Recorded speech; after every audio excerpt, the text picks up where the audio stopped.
Assalamualaikum warahmatullahi wabarakatuh. Nama saya Hairunisa.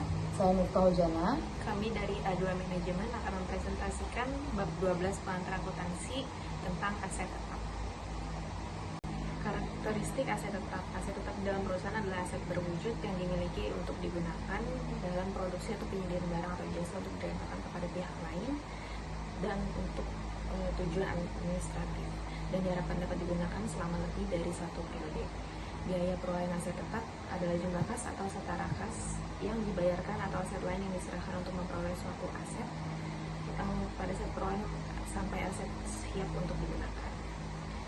Biaya tersebut boleh diakui sebagai aset selama memberikan manfaat bagi perusahaan di masa mendatang dan nilainya dapat diukur secara andal.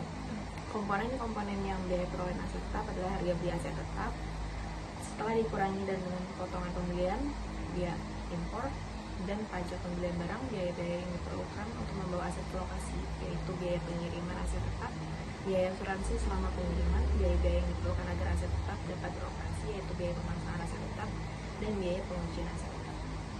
Penyusutan aset tetap. Penyusutan adalah alokasi biaya perolehan aset tetap selama masa manfaatnya. Beban penyusutan akan dibebankan pada periode selanjutnya. Aset yang disusutkan adalah aset yang 1. Diharapkan dapat digunakan lebih dari satu periode akuntansi. 2. Dikuasai dan dikendalikan oleh perusahaan untuk digunakan dalam proses produksi barang dan jasa atau untuk keperluan administrasi perusahaan. Berikut ini adalah faktor-faktor yang harus dipertimbangkan dalam menentukan jumlah beban penyusutan yang diakui setiap periode akuntansi. Yang pertama, harga perolehan aset tetap. Yang kedua, estimasi umur manfaat, berapa lama aset tetap akan digunakan. Yang ketiga, estimasi nilai aset tetap pada akhir masa manfaat.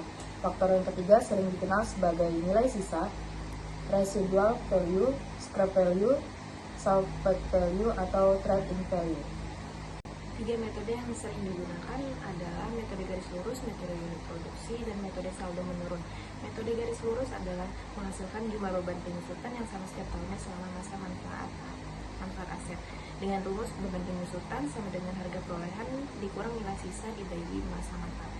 Metode unit produksi adalah menghasilkan nilai beban penyusutan yang sama untuk setiap unit produksi atau setiap kapasitas yang digunakan oleh aset untuk oleh aset tetap yang bersangkutan dengan rumus beban penyusutan sama dengan harga perolehan dikurang nilai sisa dibagi jumlah unit yang akan diproduksi selama masa manfaat. Metode saldo menurun ganda yaitu menghasilkan penurunan terhadap beban penyusutan per periodenya sepanjang masa manfaat aset tetap yang bersangkutan. Jenis pengeluaran modal. 1. Penambahan. Penambahan adalah biaya yang dikeluarkan untuk menambah aset tetap. Yang kedua, ada perbaikan. Pengeluaran yang akan meningkatkan efisiensi atau kapasitas operasional aset tetap selama masa manfaatnya disebut perbaikan. Yang ketiga, penggantian. Pengeluaran untuk mengganti komponen dari aset tetap dengan komponen baru agar dapat beroperasi secara efisien selama sisa umur manfaat. Pelepasan aset tetap. Aset tetap yang tidak lagi digunakan dalam operasi perusahaan bisa ditarik, dijual, atau ditukar dengan aset tetap lainnya. Penarikan aset tetap. Ketika aset tetap tidak lagi digunakan untuk perusahaan dan telah disusutkan penuh dan tidak memiliki nilai atau sisa nilai tercatat nol, maka aset tersebut akan ditarik dari kegiatan operasional perusahaan. Penjualan aset tetap. Aset tetap dibeli oleh perusahaan untuk membantu kegiatan operasional perusahaan, bukan untuk tujuan dijual kembali. Keuntungan atau kerugian penjualan aset tetap adalah selisih antara harga jual kembali aset tetap, nilai tercatat, harga perolehan dikurangi akumulasi penyusutan pada saat aset tetap dijual. Akuntansi penjualan aset tetap. Pertukaran aset tetap lama dapat juga ditukar, yaitu dengan aset tetap yang baru. Dalam kasus ini penjual mengizinkan pembeli untuk memberikan nilai tukar dari aset tetap lama.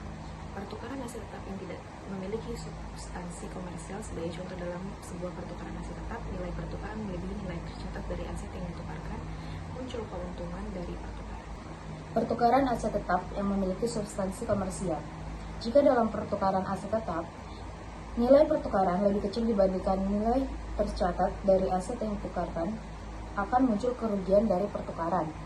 Penyajian aset tetap.